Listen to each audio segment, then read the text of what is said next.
श्री कृष्ण ने कहा है, कर्म करो, फल की इच्छा मत करो। तो आइए जानते हैं इस कहानी से।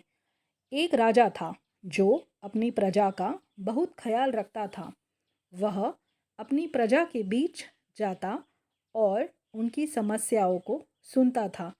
वह कोशिश करता था कि वह उनकी समस्याओं को दूर कर सके।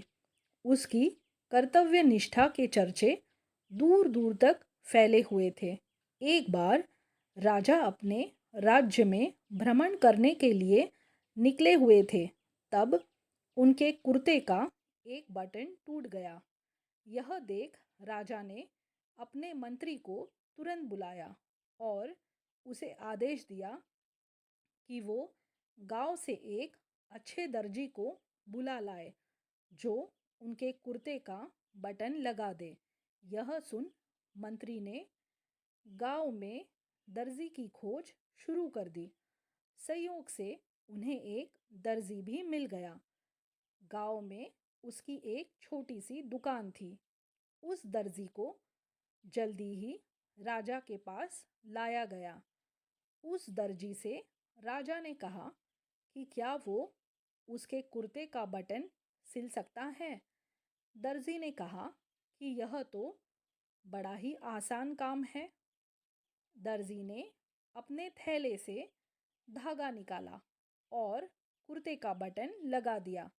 राजा बेहद खुश हुआ और उससे पूछा कि वो उन्हें कितने पैसे दे। इस पर दर्जी ने कहा कि इतने से काम के लिए वो पैसे नहीं ले सकता है। इस पर राजा ने कहा कि वो इसकी कीमत ज़रूर देंगे।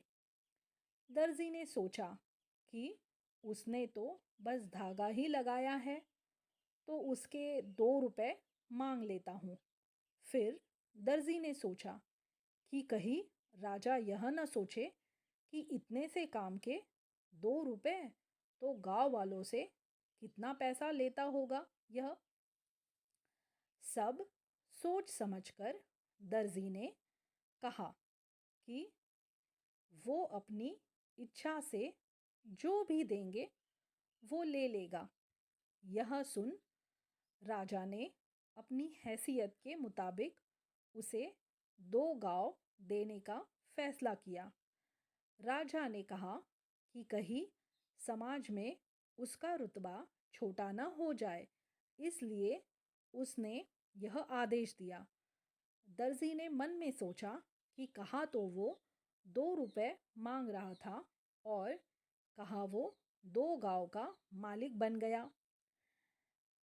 तो इस कहानी से हमें यह सीख मिलती है कि हम सभी अपनी क्षमता के अनुसार सोचते हैं, लेकिन भगवान हमें अपने हिसाब से सब कुछ देते हैं।